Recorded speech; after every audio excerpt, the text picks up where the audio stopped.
اور باقی چیزیں اس نے سوسائٹی کو دے دی ہیں کہ وہ خود اسکول بنائیں، وہ خود جو ہے ہسپتال بنائیں، اور مریض جو ہیں وہ خود ڈٹرمن کریں کہ وہ کتنے پیسے دے کے اپنے ہسپتال سے علاج کروانا چاہتے ہیں۔ نبی پاک صلی اللہ علیہ وسلم جو ہیں ان کے بہت سے احکام ایسے ہیں جو اسمال گورنمنٹ کو، فری مارکیٹ کیپٹلزم کو ریپرزینٹ کرتے ہیں، اور کچھ احکام جو ہیں وہ ان کے اور خلفائے راشدین کے ایسے ہیں جو کہ بگ گورنمنٹ کو ریپرزینٹ کرتے ہیں۔ اب دوسرا اینگل اس میں یہ ہے کہ گورنمنٹ جب بھی پرائیویٹ سیکٹر میں آتی ہے، جب گورنمنٹ اسکول چلاتی ہے، گورنمنٹ ہسپتال بناتی ہے، تو وہ اس سے اتنے اچھے چلتے نہیں ہیں، جو آج کل پی آئی اے کی اور ریلوے کی بات ہو رہی ہے کہ اس کو پرائیویٹائز کیا جائے، تو وہاں انیفیشنسی اور کرپشن جو ہے اس کا اینگل گورنمنٹ میں آ جاتا ہے۔ اب یہ ایک الگ بحث ہے کہ تھوڑی سی اکنامکس سے نکل کے پالیٹکس پہ اور اکنامک فلاسفی کی طرف چلی جاتی ہے کہ کون سا آپٹیمم لیول ہے گورنمنٹ کی انٹرونشن کا، مگر اکنامکس کے اینگل سے جب ہم دیکھیں گے تو ہم نے یہ دیکھنا ہے کہ گورنمنٹ کے پاس انٹروین کرنے کے کون کون سے جائز اور حلال طریقے ہیں۔ اگر اکنامک وزڈم کہتا ہے کہ گورنمنٹ کو کام کرنا چاہیے تو اس کو کرنے کا طریقہ جو ہے وہ اسلام کے مطابق ہونا چاہیے۔ گورنمنٹ کے جو سورسز آف ریونیو ہیں وہ بیسیکلی 3 ہیں۔ ایک یہ ہے کہ وہ سیلز اور انکم ٹیکس کو یوز کرے گی، دوسرا وہ بجٹ ڈیفیسٹ کو یوز کرے گی، اور تیسرا وہ انفلیشن کو یوز کرے گی۔ انکم ٹیکس اور سیلز ٹیکس کیا ہے کہ وہ ڈائریکٹلی آپ کی جو ارننگز ہیں ان میں سے ایک حصہ وہ خود لے لیتی ہے۔ اگر آپ ایک اسکول بنانا چاہتے ہیں تو گورنمنٹ آپ سے ٹیکس لے کر کہے گی کہ میں نہیں چاہتی کہ آپ اسکول بنائیں، میں چاہتی ہوں کہ ایک ہائی وے بنائی جائے۔ تو ٹیکس جو ہے وہ اکانومی کی اپنی جو چوائسیز ہیں ان کو ماڈیفائی کر دیتا ہے۔ اگر سوسائٹی جو ہے وہ اسکول بنانا چاہ رہی ہے تو گورنمنٹ اس کو ماڈیفائی کر کے وہی پیسہ اسکول کے اونر سے ٹیکس لے کے سڑک بنانے میں یا ہائی وے بنانے میں استعمال کر لے گی۔ اب اس میں جو اچھی بات ہے وہ یہ ہے کہ سوسائٹی کے رحم و کرم پر جب ایکسپنسز کو چھوڑ دیا جائے تو وہ خالی ان چیزوں میں انویسٹ کریں گے جن سے ان کو پروفٹ ہوگا، اور کچھ چیزیں جو غریب آدمی کو سروسز پرووائڈ کرتی ہیں وہ بالکل رہ جائیں گی۔ تو یہ دوبارہ فری مارکیٹ اور سوشلزم کے درمیان ایک لیول ہے جہاں آپ نے آ کر اٹھنا ہے۔ اس میں جو اسلامک اینگل ہے وہ یہ ہے کہ کچھ لوگ کہتے ہیں کہ زکوٰۃ جو ہے واحد ٹیکس ہے جو اسلام نے الاؤ کیا ہے، اور زکوٰۃ انکم ٹیکس نہیں ہے بلکہ ویلتھ ٹیکس ہے، اور جو انکم ٹیکس ہے اسلام میں اس کی اجازت نہیں ہے، مگر سوسائٹی کی کنسنٹ کے ساتھ اگر ایڈمنسٹریٹو اینگل سے دیکھیں تو لوگوں کو یہ حق ہے کہ وہ اپنے گورنمنٹ کو یہ خود اجازت دیں کہ کسی بہتر فلاحی کام کے لیے وہ اگر پیسہ اکٹھا کر کے استعمال کرنا چاہتی ہے تو وہ کرے۔ اسی طرح سیلز ٹیکس جو ہے وہ بھی اسلام کے لحاظ سے الاؤڈ اس لیے نہیں ہے کیونکہ سیلز ٹیکس اسلام نے بائی لیٹرل ٹریڈ جو ہے اس کی آپ کو اجازت دی ہے کہ 2 آدمی اگر آپس میں کوئی ٹریڈ کر رہے ہیں تو وہ آزاد ہیں اس ٹریڈ کو کرنے کے لیے، مگر سیلز ٹیکس بیسیکلی کی آزادی کو چھین کر اس کے اندر ایک تیسرا اینگل ڈال رہی ہے کہ آپ دونوں جب آپس میں کوئی تجارت کریں گے تو اس کا کچھ پرسنٹیج آپ مجھے بھی دیں گے، تو گورنمنٹ خود اس کے اندر ایک تیسری پارٹی جو ہے وہ بن کے آ رہی ہے۔ اس کے علاوہ اکنامکس جو ہے وہ یہ کہتی ہے کہ سیلز ٹیکس جو ہے وہ فری مارکیٹ کی چوائس کو اوور رائڈ کر کے کچھ انڈسٹریز کو دوسری انڈسٹریز کے بدلے زیادہ فیور کرتا ہے، تو اس لیے سیلز ٹیکس لگانا جو ہے وہ ایک اچھی چیز ہے۔ دوسرا جو طریقہ ہے گورنمنٹ کے پاس وہ بجٹ ڈیفیسٹ ہے۔ آپ نے جو ارننگز کی ہیں ان میں سے گورنمنٹ آپ سے پیسے بورو کر لیتے ہیں، تو گورنمنٹ کے پاس دوسرا طریقہ یہ ہے کہ وہ لون لے لے اور فری مارکیٹ سے پیسہ بورو کر کے اپنے کام کر لے۔ تیسرا طریقہ یہ ہے کہ وہ صرف نیا پیسہ چھاپ لیں اور نہ ان کو لون لینے کا جھنجٹ نہ ٹیکس لینے کا جھنجٹ۔ یہ جیسا کہ ہم نے پہلے کہا کہ لوگوں سے ایک طرح سے ان کی پرچیزنگ پاور کو چوری کرنے کا ایک طریقہ ہے، مگر یہ بھی ایک طریقہ ہے جو گورنمنٹ استعمال کرتی ہے۔ ہم ٹیکس کو بھی کوالیفائی کرنا چاہتے ہیں کہ اسلام نے جن جو ٹیکسیشن کے اوپر اور سیلز ٹیکس کے اوپر ریسٹرکشنز ہیں گورنمنٹ اس کو رسپیکٹ کرے اور ہمارا جو انکم ٹیکس ہے اس کو بھی کم کرے، زکوٰۃ کے اوپر فوکس کرے اور سیلز ٹیکس کو بھی ختم کرے۔ پھر گورنمنٹ سے ہم یہ چاہیں گے کہ وہ جو ڈیفیسٹ فائنینسنگ کرتی ہے، جو لون لیتی ہے، وہی گورنمنٹ اس لون کو انٹرسٹ کے بغیر لینے کی اس کے اوپر ریکوائرمنٹ ہوگی. وہ یہ نہیں کر سکتی کہ حکومت جو ہے وہ سود کے اوپر انٹرسٹ لے. تیسرا جو طریقہ ہے وہ بھی ہم الاؤ نہیں کرتے اسلام میں کہ گورنمنٹ جو ہے وہ منی سپلائی کو آرٹیفیشلی انکریز نہیں کر سکتی. اول تو انہیں سونا اور چاندی جو ہے اس کو اور ساؤنڈ منی کے جو انسٹرومنٹس ہیں ان کو ملک میں منی کے طور پہ رائج کرنا ہے. تو پھر اس کی یہ پاور کہ وہ منی سپلائی کو انکریز کرے وہ کم ہو جاتی ہے. آبویسلی ایک سوسائٹی کے اندر منی سپلائی کو مینیپولیٹ کرنے کی ہمیں گورنمنٹ کو کچھ فلیکسیبلٹی دینی ہے، اور وہ اس طرح دینی ہے کہ وہ یا تو بورونگ کے ذریعے ہو یا پھر ایسے سپلیمنٹری ایسٹس کی مانیٹائزیشن کے تھرو ہو جو سکوک کے ذریعے ہوتی ہے کہ اس کے اندر آپ کی جو پرائمری منی سپلائی ہے وہ آرٹیفیشلی انفلیٹ نہ ہو. تو وہ بھی ایسی ڈیٹیل ہے جس کے اوپر ہم اپنے جو سینٹرل بینکنگ کا لیکچر ہے جو اسٹیٹ بینک سے ریلیٹڈ ہے کہ وہ کس طرح اپنے آپریشنز کو اسلامائز کر سکتے ہیں، ہم اس میں اس کی ڈیٹیل کو لیں گے. مگر بیسک جو کنکلوژن ہے وہ یہ ہے گورنمنٹ کی اکنامک انٹرونشن ہے اس کے اوپر ہمیں دو مین اعتراض ہیں. پہلا اعتراض فلسافیکل ہے کہ جو میں اس سلائیڈ میں آپ کے سامنے رکھا کہ کس حد تک گورنمنٹ کو بڑا یا چھوٹا ہونا چاہیے، کہ کون سی چیزیں اس کے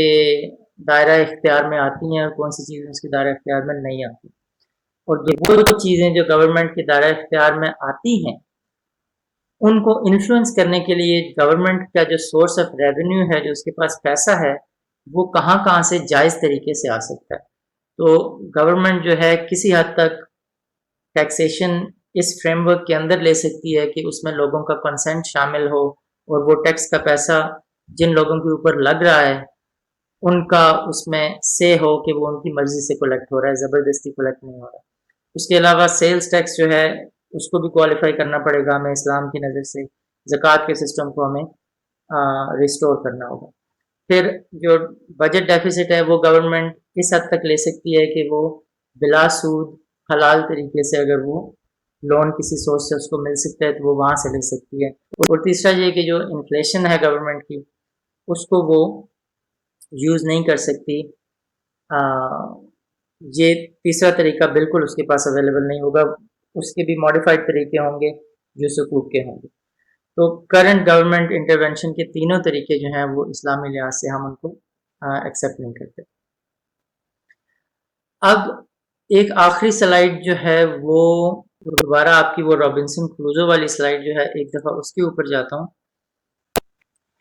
اس میں اس سلائیڈ میں جو ہم نے ایک اہم چیز دیکھی وہ ہم نے یہ دیکھی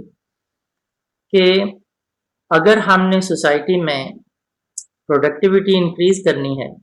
تو اس کے لیے ہمیں کیپٹل گڈز میں انویسٹمنٹ کرنی ہے. یہاں ہم نے یہ دیکھا کہ اگر رابنسن کروزو نے کلہاڑا بنانے کی ڈیسیژن لی ہے تو اس کے پاس جو لیبر ہے کلہاڑا بنانے کی وہ صرف تب آ سکتی ہے اگر اس لیبر کے کھانے پینے کی تنخواہ جو ہے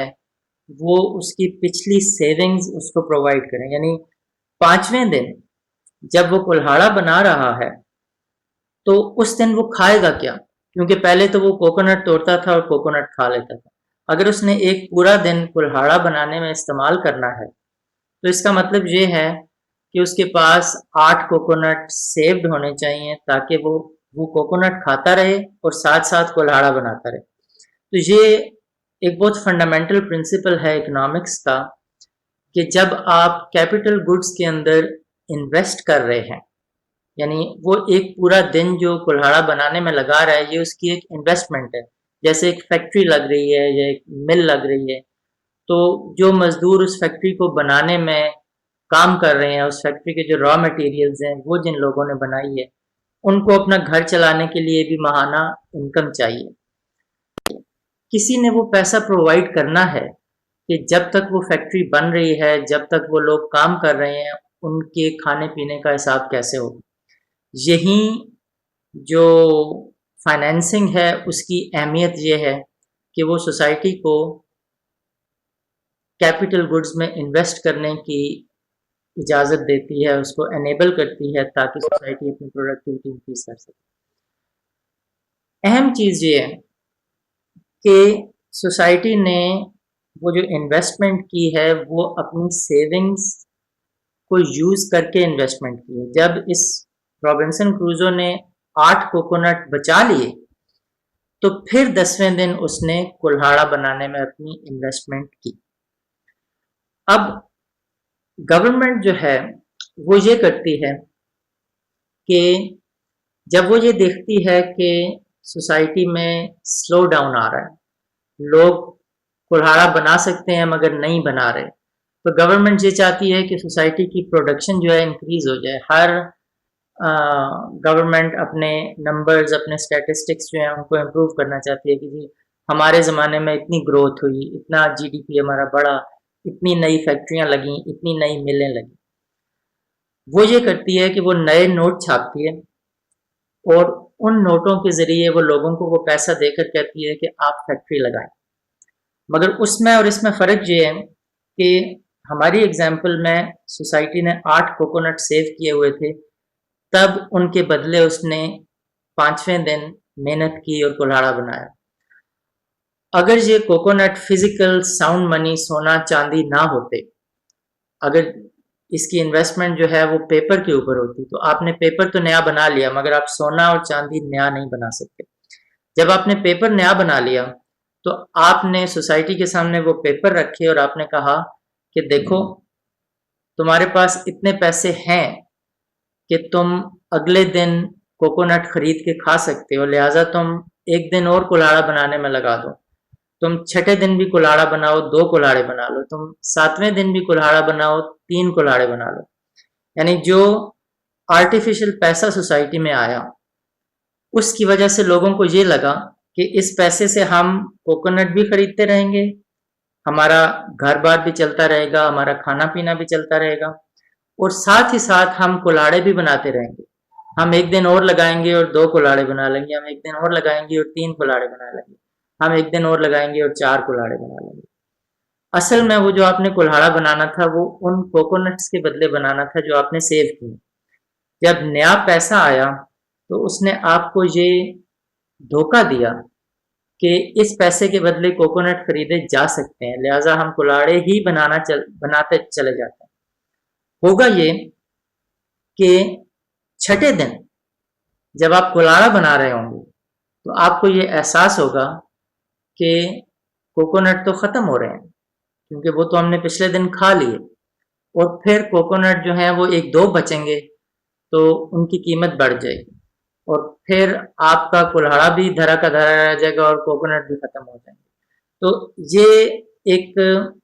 بوم اور بسٹ سائیکل ہوتی ہے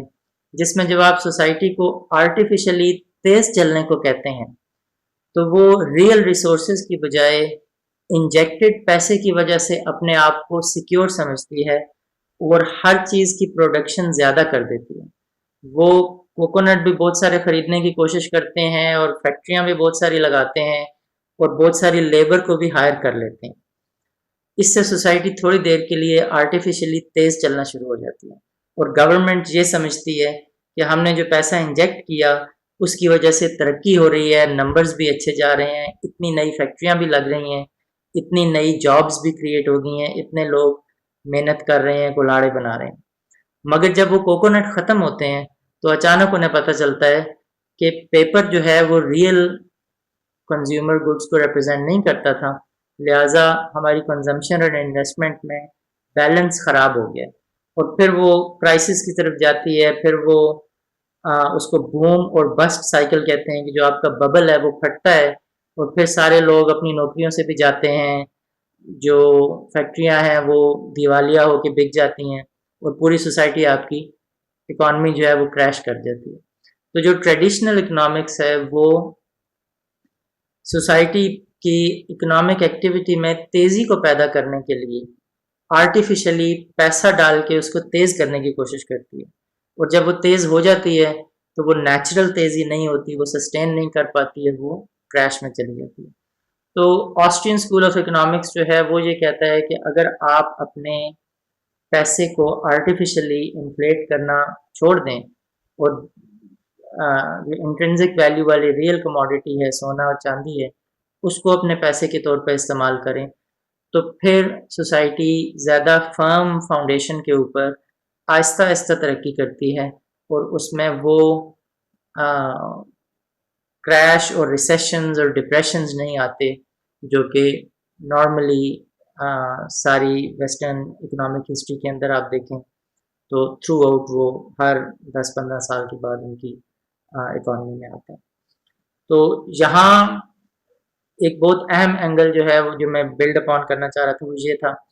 کہ اس سینس میں اسلامک جو پرنسپل ہے ساؤنڈ منی کا اور دینار اور درہم کا وہ کنونشنل اکنامکس میں سب سے زیادہ آسٹرین اسکول آف اکنامکس جو ہے اس کے ساتھ ہماری کانگروئنس اور ہماری ایک مطابقت بنتی ہے. تو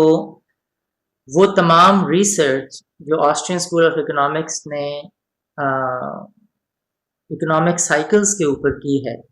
وہ ہم اسلامک اکنامکس میں انکلوڈ کر کے تو اپنی ایک ایسی فاؤنڈیشن بنا سکتے ہیں جس کے تحت ہم وہ تمام اعتراضات جو ہیں ان کو کاؤنٹر کر سکیں جو کہ کینیجین اور جو نیو کلاسیکل اور ٹریڈیشنل اکنامک تھیوریز ہیں ان کی طرف سے جو تنقید آتی ہے اس کو ہم اس طرح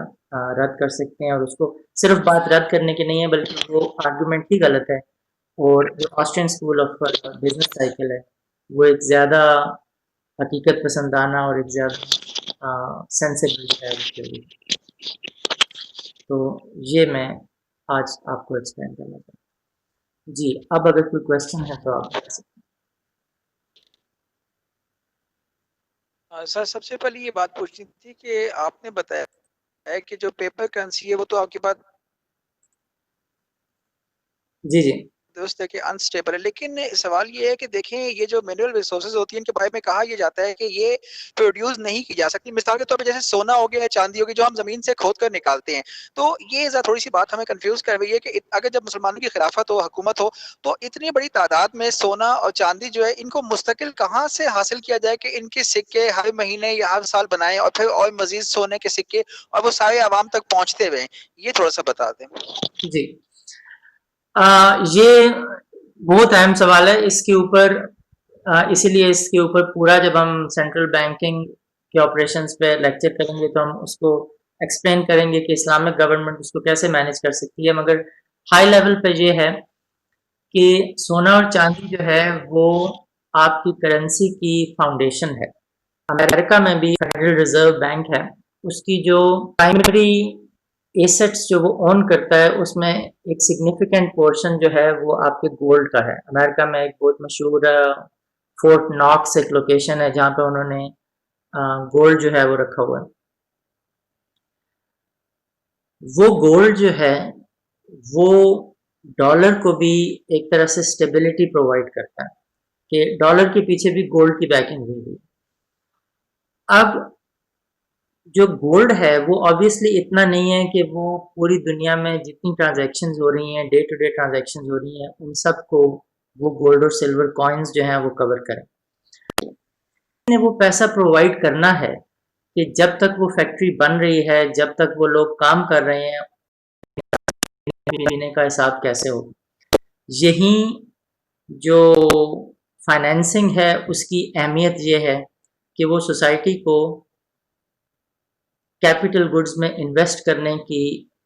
اجازت دیتی ہے، اس کو انیبل کرتی ہے تاکہ سوسائٹی اپنی پروڈکٹیوٹی انکریز کر سکے. اہم چیز یہ ہے کہ سوسائٹی نے وہ جو انویسٹمنٹ کی ہے وہ اپنی سیونگز کو یوز کر کے انویسٹمنٹ کی ہے. جب اس رابنسن کروزو نے 8 کوکونٹ بچا لیے تو پھر 10ویں دن اس نے کلہاڑا بنانے میں اپنی انویسٹمنٹ کی. اب گورنمنٹ جو ہے وہ یہ کرتی ہے کہ جب وہ یہ دیکھتی ہے کہ سوسائٹی میں سلو ڈاؤن آ رہا ہے، لوگ کلہاڑا بنا سکتے ہیں مگر نہیں بنا رہے، تو گورنمنٹ یہ چاہتی ہے کہ سوسائٹی کی پروڈکشن جو ہے انکریز ہو جائے. ہر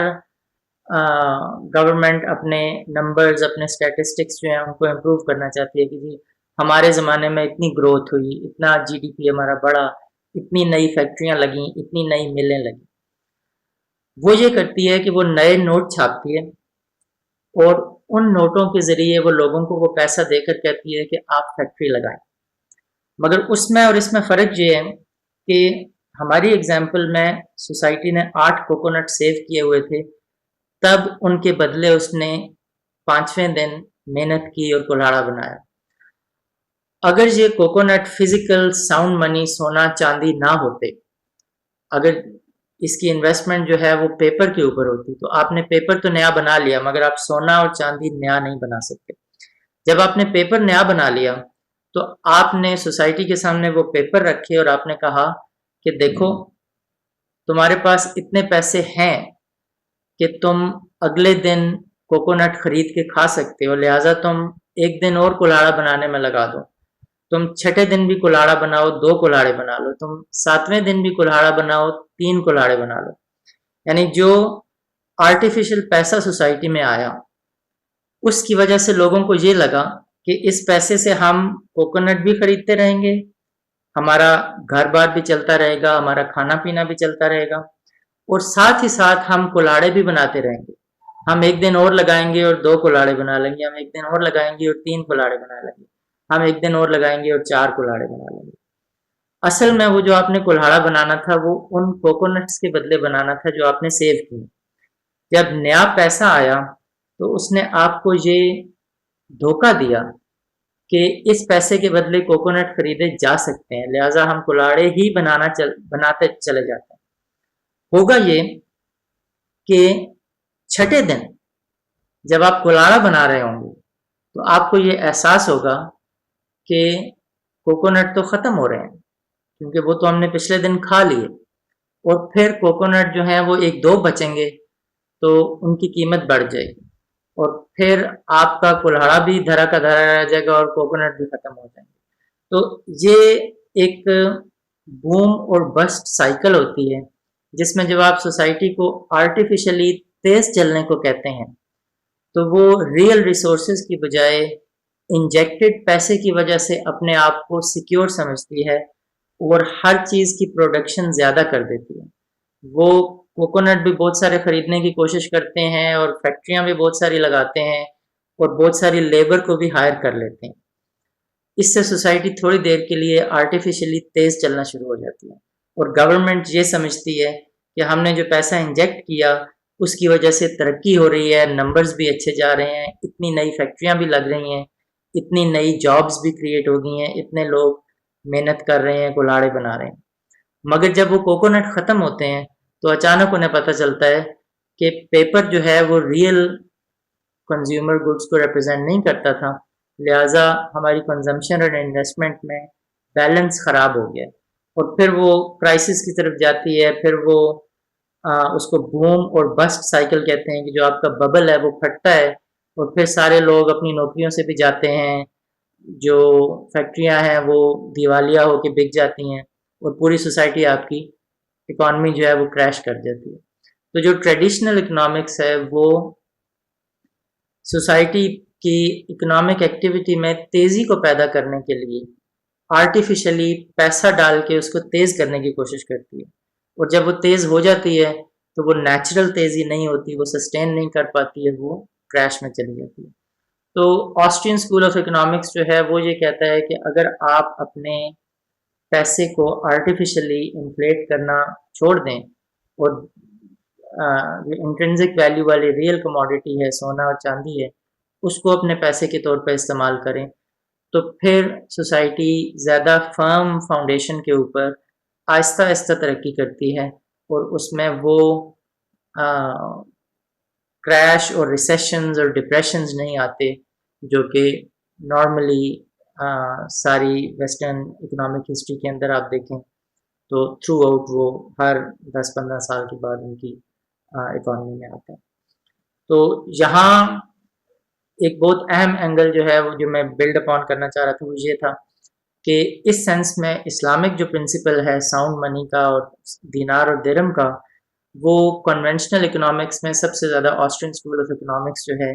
اس کے ساتھ ہماری کانگروئنس اور ہماری ایک مطابقت بنتی ہے. تو وہ تمام ریسرچ جو آسٹرین اسکول آف اکنامکس نے اکنامک سائیکلز کے اوپر کی ہے، وہ ہم اسلامک اکنامکس میں انکلوڈ کر کے تو اپنی ایک ایسی فاؤنڈیشن بنا سکتے ہیں جس کے تحت ہم وہ تمام اعتراضات جو ہیں ان کو کاؤنٹر کر سکیں جو کہ کینیجین اور جو نیو کلاسیکل اور ٹریڈیشنل اکنامک تھیوریز ہیں ان کی طرف سے جو تنقید آتی ہے اس کو ہم اس طرح رد کر سکتے ہیں. اور اس کو صرف بات رد کرنے کی نہیں ہے بلکہ وہ آرگومنٹ ہی غلط ہے. اور جو Austrian school of business cycle ہے وہ ایک زیادہ حقیقت پسندانہ اور ایک زیادہ سینسیبل ہے اس کے لیے. تو یہ میں آج آپ کو ایکسپلین کرنا چاہتا ہوں. جی اب اگر کوئی کویشچن ہے تو آپ کر سکتے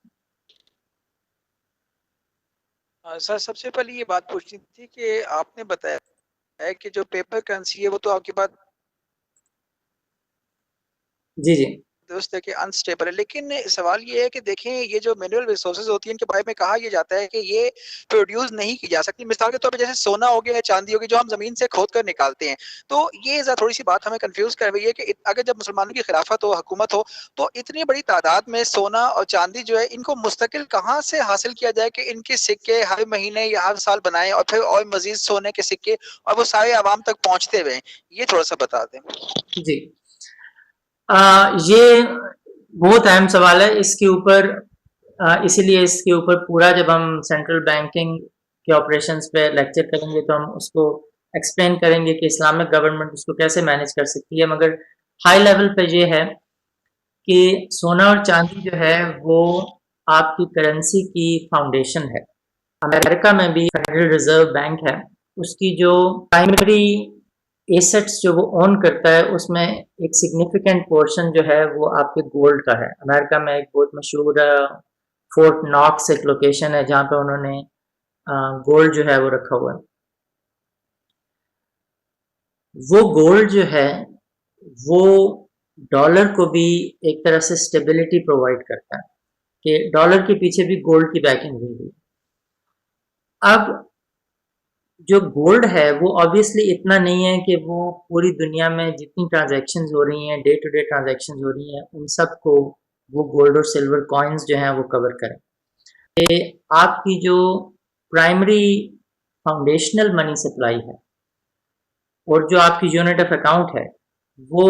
دینار اور درہم کے اندر ہوگی. اس کا یہ مطلب نہیں ہے کہ گولڈ اور سلور کے علاوہ باقی ٹھوس اجزاء جو ہیں لیکوڈیٹی اور مانیٹائزیشن نہیں پرووائڈ کر سکتے. یعنی اسلامک ماڈل میں ہم ایکسکلوسیولی گولڈ اور سلور کے اوپر ریلائی نہیں کریں گے کہ یہی واحد ہماری کرنسی ہے اور اس کے علاوہ ہماری اور کوئی چیز کے اندر ٹریڈ نہیں ہو سکتی. یعنی اسلام میں ٹریڈ کو ریسٹرکٹ نہیں کیا گیا، آپ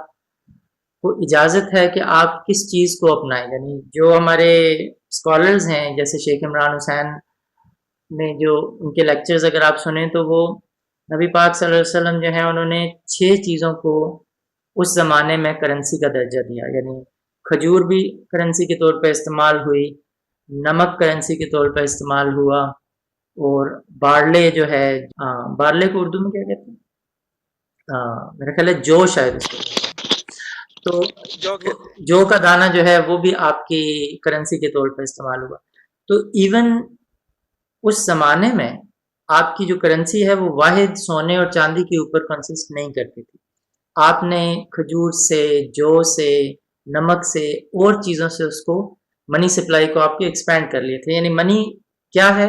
منی وہ چیز ہے جو کہ اسٹور آف ویلیو کے طور پہ ایکٹ کر سکتی ہے اور میڈیم آف ایکسچینج کے طور پہ ایکٹ کر سکتی ہے. اسلام گورنمنٹ کی مونوپلی کو ختم کرتا ہے کہ منی وہ چیز نہیں ہے کہ جو صرف گورنمنٹ نے ہی ایشو کرنا ہے.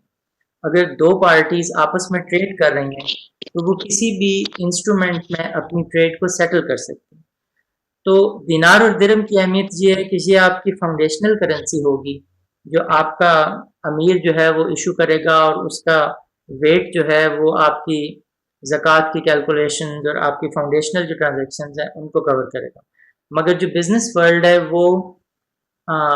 ایڈیشنل جو لیکوڈیٹی آپ کو چاہیے، اس کے لیے آپ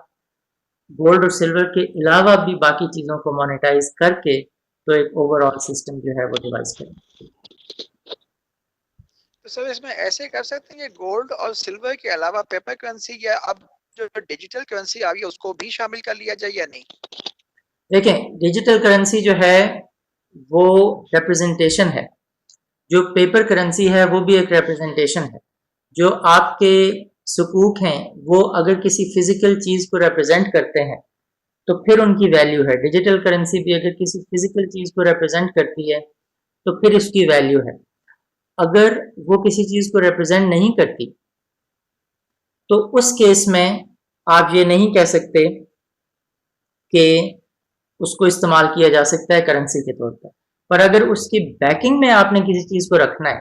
مثلا آپ نے کرپٹو کرنسی بنائی اور اس کرپٹو کے پیچھے بھی کاپر کو رکھ دیا تو پھر وہ ایک لیجٹمیٹ طریقہ ہو سکتا ہے ٹرانزیکشنز کا. تو پیپر کرنسی کا جو لیکچر ہے اس میں ہم ڈیٹیل میں ڈسکس کریں گے کہ ہمارا جو اعتراض ہے وہ پیپر کرنسی کے پیپر کے اوپر نہیں ہے بلکہ اس کی بیکنگ اور اس کی حیثیت کے اوپر ہے کہ کس طرح گورنمنٹ اس کو انفورس کرتی ہے اور کس طرح گورنمنٹ اس کے پیچھے جو بیکنگ ہے اس کی کوئی ویلیو نہیں ہوتی. تو اگر آپ پیچھے کا سٹور جو ہے اس کو فزیکل کر سکتے ہیں، انٹرنزک ویلیو کے ساتھ لا سکتے ہیں، تو آگے اس کے پیپر بھی ہو سکتا ہے، ڈیجیٹل بھی ہو سکتا ہے. اس کے اپنے قوانین ہیں، یعنی اسلام جو ہے وہ ریسٹرکشنز لگاتا ہے. وہ پیپر اس طرح کا پیپر کرنسی نہیں ہوگی جس طرح کی ٹریڈیشنل پیپر کرنسی ہوتی ہے، مگر اپنی ٹریڈ کو فیسیلیٹیٹ کرنے کے لیے جس حد تک اسلام آپ کو اجازت دے گا وہاں آپ اس کی ڈیجیٹل اور پیپر ریپرزنٹیشن کو اڈاپٹ کر سکتے ہیں.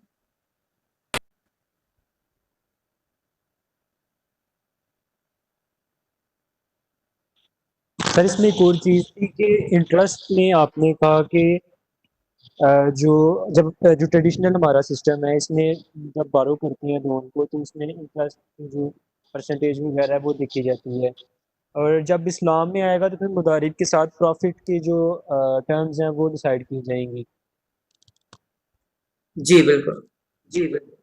سر یہ میں اس کی تھوڑی سی کنفیوژن ہے کہ اگر ہم اس کو پروفٹ کا نام بھی مضارب کے ساتھ اگر لون میں ہوگا تو وہ بھی لون ہی ایک قسم کا، اور کہ اس کے اوپر یہ پروفٹ کو ہم اگر انٹرسٹ کا نام دے رہے تو وہ کس طرح مینیج ہوگا کہ ادھر انٹرسٹ کہہ دیں گے وہ بھی لون ہے، اور ادھر ہم اس کو لون کو پروفٹ کہہ دیں گے تو بات تو پھر وہیں پہ چلی جائے گی. نہیں مگر اس پروفٹ کے ساتھ آپ کا لاس بھی پاسبل ہے. اچھا لاس بھی اس کے اندر نہیں ہے نا، پروفٹ اینڈ لاس شیئرنگ ہے.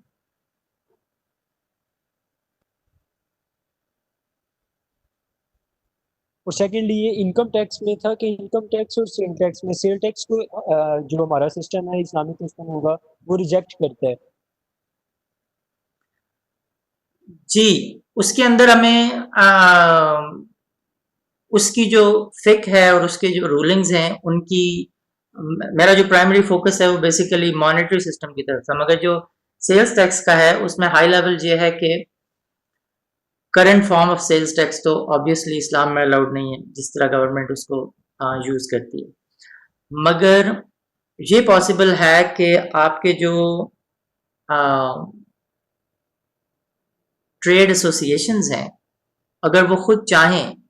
کہ اپنی ٹریڈ کا ایک پرسنٹیج جو ہے وہ اپنی ہی کسی فلاحی مقصد کے لیے استعمال کریں، کوئی ایسا کیپٹل ایکسپینس ہو جس کے اندر آپ کے ٹریڈرز ہی کا فائدہ ہو، یعنی اس کے اندر کنسنٹ جو ہے وہ لازم ہے کہ اگر آپ نے ویلفیئر سے ریلیٹڈ کام کرنا ہے تو وہ حکمران کی خواہش کے مطابق نہیں بلکہ جس سے آپ پیسہ لے رہے ہیں اس کے اندر جو ہے آمادگی جو ہے وہ ضروری ہے اس کے لیے. اس کی سب سے بڑی مثال جو ہے وہ نبی پاک صلی اللہ علیہ وسلم کی مثال یہ ہے کہ بہت سے اہم واقعات اسلام میں ایسے ہوئے جہاں جنگیں بھی ہوئیں، جو مدینہ کی ریاست ہے اس کو اپنی ایگزسٹنس تک کا خطرہ پڑ گیا، مگر کبھی بھی ہم نے اسلام میں یہ نہیں سنا کہ لوگوں سے مال زبردستی لے کے اس ایکسکیوز کے اوپر کہ بھئی ہم نے مدینے کو ڈیفینڈ کرنا ہے تو ہر کوئی جو ہے وہ 10 دینار دے، یعنی وہاں بھی بات والنٹریلی تھی کہ پوری کمیونٹی جو ہے وہ کنٹریبیوٹ کرے، جو جتنا کنٹریبیوٹ کرے اس کنٹریبیوشن کو ہم یوز کریں. تو وہاں گورنمنٹ نے ایک فیسیلیٹیشن رول ادا کیا کہ لوگوں کو وہ فریم ورک دیا، وہ کاز دیا، وہ پلیٹ فارم دیا کہ جس کے اوپر وہ پیسہ اکٹھا ہو اور استعمال ہو، مگر کسی کے ساتھ بھی زبردستی نہیں کی گئی کہ ہر آدمی نے 10 دینار دینے ہیں اور سب سے جا کے لے لو. تو اس فارم میں جو ٹیکسیشن ہے وہ اس کی اجازت نہیں ہے، مگر اس سینس میں اس کا بے شک آپ نام بدل دیں، اس کو ٹیکس کی جگہ کچھ اور کہہ لیں، مگر اس سینس میں ضرور اس کی گنجائش ہے کہ گورنمنٹ ایسے والنٹری پلیٹ فارمز اور فریم ورکس بنائے جن کے تحت لوگ اپنے جو کولیکٹیو مسائل ہیں ان کے فائنینشیل ریسورسز کو پول کر کے ان کو سالو کر سکیں. تو یہ ایک ماڈیفائڈ طریقہ ہو سکتا ہے اسلام میں ٹیکسیشن. سر اس میں ہم نے کیپٹلزم کا اور سوشلزم کا ذکر کیا تھا آپ نے بھی. اس میں اب دیکھیں گے کہ پاکستان میں جو اس وقت چل رہا ہے، اگر ہم ان کو کوئی ایڈوائز کرنا چاہیں تو جو ادارے ہیں اس وقت پاکستان کے وہ نیشنلائز ہیں موسٹلی. اس کو کیا پرائیویٹائز کرنے کی طرف ہم ان کو کہیں گے کہ جس طرح پیچھے ماضی میں بھی دیکھا تھا ایک ڈکٹیٹرشپ کے دور میں، تو یہ پہلے پرائیویٹائز تھے، بعد میں پھر ڈیموکریسی آئی تو جو انسٹیٹیوشنز تھے ان کو نیشنلائز دوبارہ کیا گیا. تو یہ اس میں ریسورسز میں بھی وہی آئے گا کہ پرائیویٹ آنرشپ اس کو دے دی جائے. جیسا کہ میں نے کہا اسلام میں ایک مکسڈ اکانومی ہے، وہ حکمران کے وزڈم کے اوپر ہے کہ شریعت میں جہاں جہاں گنجائش ہے وہ وہاں تک اپنی گورنمنٹ کے رول کو ایکسپینڈ کر سکتے ہیں. پرائمریلی ہم فری مارکیٹ کی طرف جائیں گے، پرائیویٹائزیشن کی طرف جائیں گے، مگر اس طرح نہیں کہ ہر چیز ہی پرائیویٹائز ہو. تو کچھ چیزیں جو گورنمنٹ کے زمرے میں ہے وہ گورنمنٹ ہی کے پاس جائیں گی، مگر بائی اینڈ لارج آپ کی بات صحیح ہے کہ اوور آل فوکس جو ہے وہ پرائیویٹائزیشن کی طرف ہونا چاہیے.